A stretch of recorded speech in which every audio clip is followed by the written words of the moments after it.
সালেহি আপনাকে স্বাগত জানাই, একই সাথে ঈদ মোবারক। ঈদ মোবারক।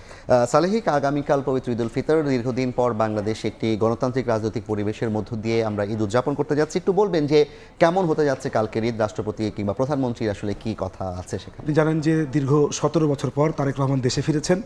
দেশে ফেরার পরে এটি কিন্তু দেশে 17 বছর পর তার প্রথম ঈদ, এবং সেটি হচ্ছে তিনি প্রধানমন্ত্রী হয়ে দেশবাসীকে সঙ্গে নিয়ে ঈদ উদযাপন করবেন। এবং দীর্ঘদিন আপনি অন্তর্বর্তী সরকারের সময়ে যে দুটো ঈদ গেছে, সেই দুটো ঈদে কিন্তু রাষ্ট্রপতি মোহাম্মদ শাহাবুদ্দিন জনসম্মুখে এসে চিরাচরিত যে বাংলাদেশের ঈদের নামাজের যে রেওয়াজ, সেটি কিন্তু হয়নি, কিন্তু এবার সেটি হতে যাচ্ছে। এবং এই আগামীকাল ঈদ উল ফিতরের উপলক্ষে দেশবাসীকে শুভেচ্ছা জানিয়েছেন রাষ্ট্রপতি মোহাম্মদ শাহাবুদ্দিন এবং প্রধানমন্ত্রী তারেক রহমান। আমরা একটু দেখে নেব হচ্ছে যে তারেক রহমান এবং হচ্ছে রাষ্ট্রপতি মোহাম্মদ শাহাবুদ্দিন দেশবাসীকে ঈদ উপলক্ষে আসলে কি শুভেচ্ছা জানিয়েছেন। তার প্রথমেই যদি দেখেন যে প্রথমে রাষ্ট্রপতি মোহাম্মদ শাহাবুদ্দিন তিনি একটি তার লিখিত বাণী দিয়েছেন। তারেক রহমান প্রধানমন্ত্রী তিনিও একটি লিখিত বাণী দিয়েছেন। পরবর্তী সময় তিনি সন্ধ্যার দিকে একটি ভিডিও বার্তা পাঠিয়েছেন দেশবাসীর উদ্দেশ্যে। দরিদ্রদের পাশে দাঁড়ানোর আহ্বান জানিয়েছেন রাষ্ট্রপতি। সবার সঙ্গে ঈদ আনন্দ ভাগাভাগির আহ্বান প্রধানমন্ত্রীর। মুসলিম উম্মাকে তারেক রহমানের ঈদ শুভেচ্ছা।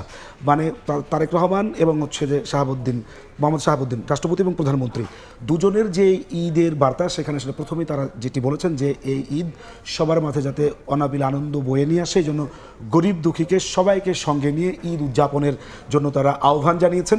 পাশাপাশি তারেক রহমান এবারে প্রধানমন্ত্রী নির্বাচিত হয়েছেন এবং তিনি কিন্তু যে ঐক্য এবং সম্প্রীতির কথা বারবার বলেছেন, এবং এই ঈদকে কেন্দ্র করে যাতে সেই ঐক্য সম্প্রীতি মানুষের মাঝে বজায় থাকে এবং সবাইকে নিয়ে যাতে ঐক্যবদ্ধ বাংলাদেশ গড়ে তোলা যায়, তিনি যেটি বলেন তার স্লোগান যে সবার আগে বাংলাদেশ, তিনি খানিকটা ওই পথে এগিয়েছেন। তিনি সেই ভিডিও বার্তাতে আগামীকাল তারা দুজন একসাথে নামাজ আদায় করবেন। দীর্ঘ প্রায় 3 যুগ পর কিন্তু প্রধানমন্ত্রী এবং রাষ্ট্রপতি একসাথে নামাজ এক কাতারে হয়তো আদায় করার সুযোগ তৈরি হচ্ছে।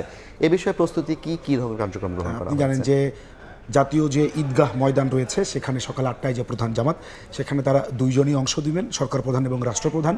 যদি আবহাওয়া দুর্যোগপূর্ণ থাকে তাহলে সেই জামাত অনুষ্ঠিত হবে জাতীয় মসজিদ বায়তুল মোকাররমে। ইতিমধ্যেই হচ্ছে ঈদগাহ যারা রক্ষণাবেক্ষণের দায়িত্বে রয়েছেন, সংশ্লিষ্ট মন্ত্রীসহ মন্ত্রণালয়ের সবাই তারা সেখানে গিয়ে পরিদর্শন করেছেন। তার নিশ্ছিদ্র নিরাপত্তা বলয় যে তৈরি করার জন্য তারা বেশ কিছু মুসল্লিদেরকে ঈদগাহে নামাজের জন্য যাওয়ার জন্য তারা বেশ কিছু নির্দেশনাও দিয়েছেন, যেমন দাহ্য পদার্থ, অস্ত্র, বিস্ফোরক দ্রব্য বহন করা যাবে না। পাশাপাশি হচ্ছে যে গেটগুলো রয়েছে প্রবেশের, প্রত্যেকটা গেটে কিন্তু নিরাপত্তা বেষ্টনী থাকবে, আর্চওয়ে লাগানো হয়েছে। পাশাপাশি হচ্ছে যে কয়েক স্তরের নিরাপত্তা বলয় যেমন থাকবে, সাদা পোশাকের গোয়েন্দা সংস্থার সদস্যরাও থাকবে। তারা আসলে এই আর্চওয়ে দিয়ে ঢুকতে হলে হেভি মানে সিসি ক্যামেরার মধ্য দিয়েও দেখা হবে। তারা একেবারে নিশ্চিত যখন বাংলাদেশে ঈদ উদযাপনের প্রস্তুতি নিচ্ছি, তখন সারা বিশ্বে, বিশেষ করে মধ্যপ্রাচ্য এবং ফিলিস্তিনে আমরা দেখতে পাচ্ছি যে সেখানকার মানুষজন, মুসলমান জনগোষ্ঠী ঈদ উদযাপন করছেন, কিংবা আমাদের বাঙালি প্রবাসী যারা আছেন তারা ঈদ উদযাপন করছেন। কেমন হচ্ছে তাদের ঈদ?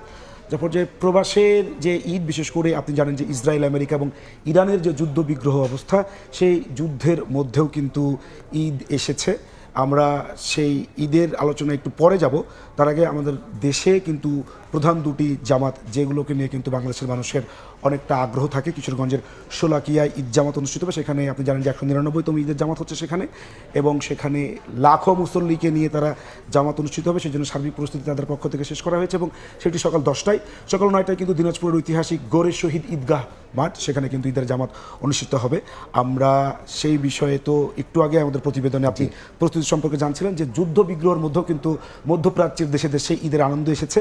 সেই ঈদ আমাদের এখানে যেমন ঈদের আনন্দ ছড়িয়ে পড়েছে, সেখানে কিন্তু একটুও কমতি নেই। সেখানেও কিন্তু ঈদ উপলক্ষে সকল ধরনের আয়োজন এবং প্রস্তুতি নিয়েই তারা কিন্তু ধর্মপ্রাণ মুসল্লিরা ঈদ উদযাপন করছেন। তারপর এ সংক্রান্ত একটি প্রতিবেদন আছে, চলুন আমরা সেটি আগে দেখে আসি, পরে আমরা ফিরবো আলোচনায়।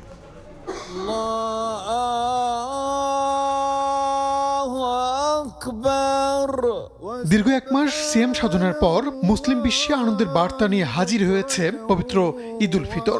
সৌদি আরবের মসজিদুল হারাম এবং মসজিদে নববীতে পবিত্র ঈদ উল ফিতরের নামাজ আদায় করেন লাখো মুসল্লি। মুসলিম উম্মার শান্তি, সমৃদ্ধি ও কল্যাণ কামনায় বিশেষ মোনাজাত করা হয়। নামাজ শেষে একে অপরের সঙ্গে শুভেচ্ছা বিনিময় কোলাকুলি করেন মুসল্লিরা। একই দিন সংযুক্ত আরব আমিরাতে হাজারো মুসল্লি ঈদের নামাজ আদায় করেন। চলমান অস্থির পরিস্থিতির কারণে কুয়েতে এবারের ঈদে নেই আগের মতো উৎসবের আমেজ। এবার ঈদের নামাজ খোলা স্থানে আদায় সম্পূর্ণ নিষিদ্ধ করা হয়। পবিত্র আল আকসা মসজিদ বন্ধ থাকায় জেরুজালেমের রাস্তায় ঈদুল ফিতরের নামাজ আদায় করেন ফিলিস্তিনিরা। গাজাতেও ধ্বংসস্তূপের মাঝে ফিলিস্তিনিরা ঈদের নামাজ আদায় করে। ব্যাপক আনন্দ উৎসবের মধ্য দিয়ে জার্মানিতেও ঈদুল ফিতর উদযাপিত হয়। নামাজ আদায় করেন প্রবাসী বাংলাদেশিরাও। ইতালিতে যথাযোগ্য মর্যাদায় পবিত্র ঈদুল ফিতর উদযাপিত হয়েছে। ভারতের দক্ষিণাঞ্চলের বেশ কিছু এলাকাতেও ঈদুল ফিতর উদযাপন করা হয়েছে। এছাড়াও বিশ্বের বিভিন্ন দেশে নানা আয়োজনে উদযাপিত হচ্ছে পবিত্র ঈদুল ফিতর। রাহানুল রানা, সময় সংবাদ। জাফর, দেখলাম প্রতিবেদনটি, আপনার মুখ থেকে শুনতে চাই।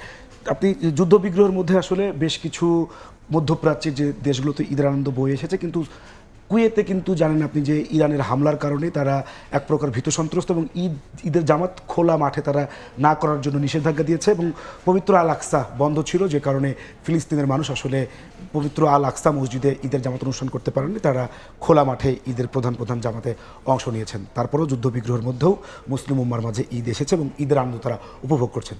অনেক ধন্যবাদ নাজমুস সালেহী আপনাকে। আমাদের সঙ্গে যুক্ত ছিলেন সহকর্মী নাজমুস সালেহী।